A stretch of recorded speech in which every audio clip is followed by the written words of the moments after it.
रहीम। आज हमारे लॉयर्स ने बताया कि आज इमरान खान को बुशरा बीबी की सेंटेंस सस्पेंड हो सकती थी क्योंकि नैब को नोटिफिकेशन चला गया था, लेकिन आज जज साहब ने नहीं किया क्योंकि जो एक शख्स आए हुए थे बगैर किसी कागज़ के, उन्होंने कहा कि मुझे रात को इत्तला मिली है, पूरे पाकिस्तान को इत्तला थी, लेकिन उस शख्स को रात को इत्तला मिली है कि यहाँ पेश होना है। उसने ये भी आके कहा कि हमने तो अभी प्रोसिक्यूटर या लॉयर अपॉइंट ही नहीं किया ये केस के लिए। तो हमने अपने लॉयर से पूछा, सलमान सफदर से, कि आप बताएं कि जज साहब को क्या करना चाहिए था।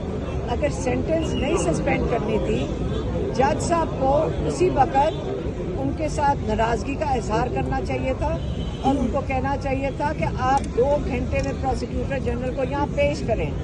ये आम तौर पे जजेस करते होते हैं क्योंकि एक जज चीफ जस्टिस की बहुत अहमियत होती है और ये बहुत बड़ी इंसल्ट है हमारे जजेस की कि इस किस्म का मजाक आके किया जाए प्रोसिक्यूशन की तरफ से। इसलिए आपको ये तो समझ आ गई कि ईद से एक दिन पहले उन्होंने केस क्यों लगाया।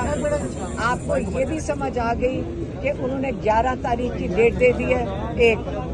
अब हमने लॉयर से पूछा कि आप बताएं कि 11 तारीख को अगर केस होगा, क्या इमरान खान को और उनको बेल मिल जाएगी बुशरा बीबी को। तो उन्होंने कहा कि ये भी हो सकता है कि 11 तारीख को आएंगे कि स्टोलन मैंडेट की हुकूमत का नुमाइंदा, वो आके कहेगा कि जी मैंने फाइलें नहीं पढ़ी अभी तक और मुझे 1 महीना चाहिए पढ़ने के लिए।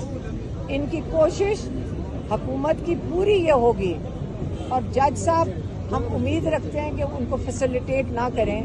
अब हुकूमत की तरफ से कोशिश ये होगी कि इस महीने के आखिर तक इसको खींच लिया जाए और ताकि छुट्टियां शुरू हो जाएं जजेस की, और सितंबर तक इमरान खान कंफर्म्ड और गारंटीड है कि जेल से रिहा नहीं होंगे।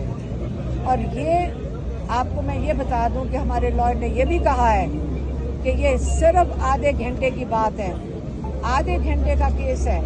हम जज साहब के साथ पेश करेंगे क्योंकि उन्होंने कहा कि हम आपकी अपील अगले साल तक नहीं सुन सकते।